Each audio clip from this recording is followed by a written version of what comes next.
Friends అందరికీ నమస్తే అండి. This is Pavan jobs Adda in Telugu.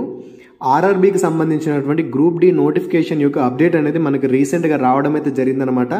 ఈ యొక్క గ్రూప్ డికి సంబంధించినటువంటి కంప్లీట్ ఇన్ఫర్మేషన్ మీకు ఈ వీడియోలో క్లియర్గా చెప్తాను. సో వీడియోని జాగ్రత్తగా ఇంటి వరకు అయితే చూడండి. మొత్తంగా మనకి ఎన్ని వేకెన్సీస్ ఉన్నాయి, దీనికి క్వాలిఫికేషన్ ఎలా ఉండబోతుంది, అదేవిధంగా వేకెన్సీస్ అనేవి ఎలా ఉండడం అయితే జరిగింది, దాంతోపాటు మన సికింద్రాబాద్ జోన్లో ఎన్ని వేకెన్సీస్ ఉన్నాయని చెప్పేసి కంప్లీట్ ఇన్ఫర్మేషన్ మొత్తం మీకు ఈ వీడియోలో చెప్తాను. సో వీడియోని జాగ్రత్తగా ఇంటి వరకు చూసే ప్రయత్నం చేయండి. సో ముందుగా ఈ నోటిఫికేషన్కి సంబంధించినటువంటి డేట్స్ గురించి మాట్లాడుకున్నట్టయితే ఇంకా అప్లికేషన్ డేట్స్ అంటూ ఏం రాలేదండి. కాకపోతే ఏంటంటే ఖాళీలను అయితే భర్తీ చేయండి అని చెప్పేసి అప్డేట్ అనేది మనకు రీసెంట్గా రావడం అయితే జరిగిందనమాట. మొత్తానికి చూసుకున్నట్టయితే మనకు త్వరలోనే దీనికి సంబంధించినటువంటి అప్లికేషన్ ప్రక్రియ కూడా స్టార్ట్ అవుతుంది. దాంతోపాటు దీనికి సంబంధించినటువంటి ఎగ్జామ్ కూడా ఆల్మోస్ట్ మనకు ఏదైతే ఎన్టీపీసీ నోటిఫికేషన్ వచ్చిందో ఆ ఎన్టీపీసీ యొక్క ఎగ్జామ్స్ అయిపోయిన తర్వాతనే దీనికి సంబంధించినటువంటి ఎగ్జామ్స్ని కూడా కండక్ట్ చేస్తారు.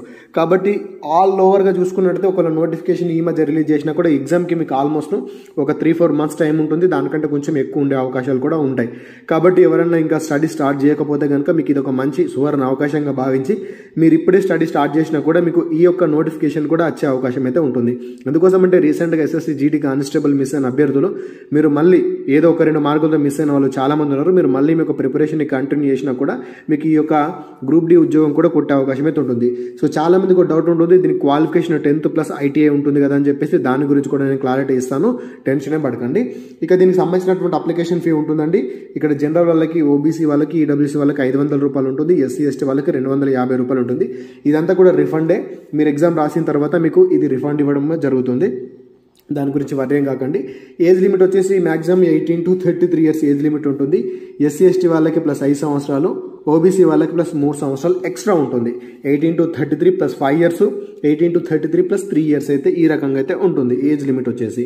ఇక వేకెన్సీ చూసుకున్నట్టయితే మనకు పోస్ట్ వారిగా వేకెన్సీ చూసుకున్నట్టయితే అయితే పాయింట్స్మెన్ బి అని చెప్పేసి 5000 పోస్టులు ఉన్నాయి. అదేవిధంగా అసిస్టెంట్ ట్రాక్ మెయింటైన్ వచ్చేసి 779 వేకెన్సీస్ ఉన్నాయి. అసిస్టెంట్ బ్రిడ్జ్ వచ్చేసి ఇదన్నీ ఇంజనీరింగ్ డిపార్ట్మెంట్కి సంబంధించింది, ఎలక్ట్రికల్ సంబంధించింది, దేనికి సంబంధించినటువంటి డిపార్ట్మెంట్ అది ఉంటుంది. ఆ డిపార్ట్మెంట్లో యొక్క ఉద్యోగాన్ని భర్తీ అయితే చేస్తారు. అదే మీ క్వాలిఫికేషన్ బట్టి ఈ యొక్క ఎలిజిబిలిటీ అయితే ఉంటుంది.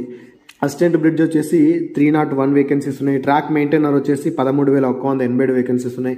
అసిస్టెంట్ పాయింట్స్ మ్యాన్ వచ్చేసి ఇక్కడ ఇది 257 పోస్టులు ఉన్నాయి.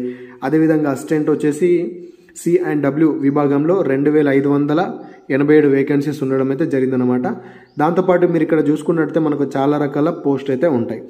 ఇక్కడ ఓవరాల్గా చూసుకున్నట్టయితే 32,438 వేకెన్సీస్ తోటి ప్రజెంట్ మనకి ఒక గ్రూప్ డి నోటిఫికేషన్ అయితే రానికి సిద్ధంగా అయితే ఉంది. కాబట్టి అభ్యర్థులు మీకు ఎలిజిబిలిటీ ఉంటే కనుక కంపల్సరీ ప్రిపేర్ అయితే అవ్వండి. మరి దీనికి సంబంధించినటువంటి క్వాలిఫికేషన్ గురించి మీకు ఒకసారి చెప్తాను, జాగ్రత్తగా చూడండి.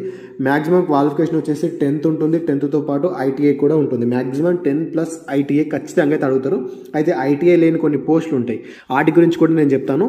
సో ఈ యొక్క నోటిఫికేషన్ కంటే ముందు మనకు కొన్ని ఇయర్స్ బ్యాక్ మనకు 1,00,000 వేకెన్సీస్ తోటి ఈ యొక్క గ్రూప్ నోటిఫికేషన్ అయితే వచ్చింది. అప్పుడు అన్ని పోస్టులకు చూసుకున్నట్టే ITI అయితే అడగలేరు.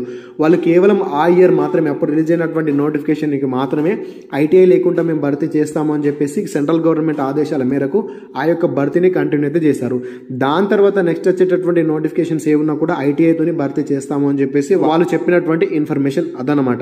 కాబట్టి ప్రజెంట్ ఇప్పుడు మనకు రిలీజ్ అయ్యేటటువంటి నోటిఫికేషన్లో మాక్సిమం కొన్ని పోస్టులకి ITI ఖచ్చితంగా ఉండే అవకాశం అయితే ఉంటుంది.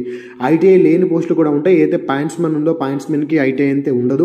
అదేవిధంగా ట్రాక్ మెన్కి కూడా ITI పోస్ట్ అంటూ ఉండదు. కేవలం 10వ తరగతి పాస్ అయితే ఈ యొక్క పోస్టును భర్తీ అయితే చేస్తారు. వాళ్ళు ఈ మధ్య రిలీజ్ చేసినటువంటి నోటీస్లో చూసుకుంటే కనుక మనకి ఇక్కడ క్వాలిఫికేషన్ గురించి ఎటువంటి ఇన్ఫర్మేషన్ అయితే ఇవ్వలేరు. ఇక్కడ మొత్తంగా చూసుకుంటే వేకెన్సీస్ ఎక్కడెక్కడ ఎన్నెన్ని వేకెన్సీస్ ఉన్నాయని చెప్పేసి దానికి సంబంధించినటువంటి విధి విధానాలు మాత్రమే వాళ్ళు చెప్పడం అయితే జరిగిందనమాట.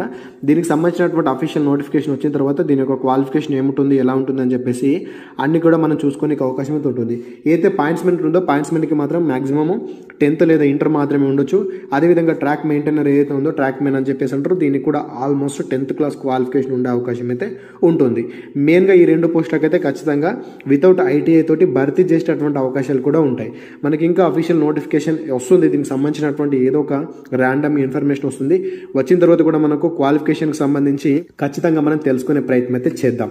దీనికి సంబంధించినటువంటి వేకెన్సీస్ మరి మన సికింద్రాబాద్ జోన్కి ఎన్ని వేకెన్సీస్ ఉన్నాయని చూసుకున్నట్టయితే పోస్టుల వారిగా, ఇవన్నీ పోస్ట్ అండి, పోస్ట్ వారిగా ఇది మన సికింద్రాబాద్ సంబంధించినటువంటి వేకెన్సీస్ అన్నమాట. టోటల్గా చూసుకున్నట్టయితే మనకు 1642 వేకెన్సీస్ని మన సికింద్రాబాద్ జోన్కి అయితే ఇవ్వడం అయితే జరిగిందనమాట. సో మరి సికింద్రాబాద్ జోన్ కాకుండా వేరే జోన్కి అప్లై చేసుకోవచ్చు అంటే మీరు ఏ జోన్ కన్నా అప్లై చేసుకోవచ్చు. కాకపోతే మీరు ఏ జోన్కి అయితే అప్లై చేస్తారో మీకు ఆ జోన్లోనే డ్యూటీస్ అయితే ఉంటాయని చెప్పేసి మాత్రం మర్చిపోకండి. సో ఓవరాల్గా చూసుకుంటే మన సికింద్రాబాద్ జోన్కి 1642 కేవలం 1600 పోస్టు మాత్రమే ఉండడం అయితే జరిగింది. ఇదొక విషయం అయితే గమనించండి. అదేవిధంగా దీనికి సంబంధించినటువంటి ఎటువంటి అప్డేట్ వచ్చినా కూడా కంపల్సరీ నేను మీకు ముందు చెప్తాను. అదేవిధంగా దీనికి ఫిమేల్ వాళ్ళు అప్లై చేయొచ్చు అని చెప్పేసి కూడా చాలా మందికి డౌట్ ఉంటుంది. దీనికి మేల్ ఫిమేల్ అందరు కూడా ఎలిజిబుల్ ఉంటుంది. సో ఖచ్చితంగా అందరూ అప్లై అయితే చేసుకోవచ్చు.